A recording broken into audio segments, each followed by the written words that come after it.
कल रात पवन सिंह ने अपने इंस्टाग्राम प्रोफाइल पर एक तस्वीर शेयर किया जिसे देखकर लोगों के मन में सवाल उठने लगे कि आखिर पवन सिंह और आरके सिंह एक ही फ्रेम में कैसे दिखाई दे सकते हैं।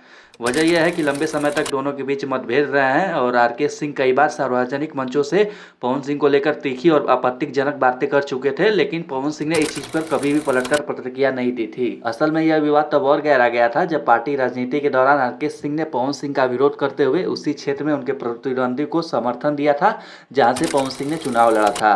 खैर, ऐसे में अचानक दोनों का एक साथ तस्वीर में दिखना सभी के लिए हैरानी का विषय बन गया। बाकी कुछ लोगों की अगर माने तो इन दोनों की मुलाकात मंटू मुखिया के जरिए संभव हुई, जो कि काफ़ी समय तक दोनों ने एक साथ बैठकर बातें की।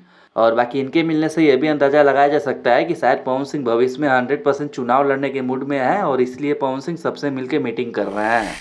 खैर, इसी बीच ज्योति सिंह का एक इंटरव्यू भी सामने आया जिसमें उन्होंने साफ कहा है कि अगर पवन सिंह किसी सीट से चुनाव लड़ते हैं तो वो खुद वहां से पीछे हट जाएंगी, वो चुनाव नहीं लड़ेंगी। उनको बस इतना जानना होगा कि पवन सिंह अगर मैदान में है तो ज्योति सिंह तुरंत वहां से साइड हो जाएंगी।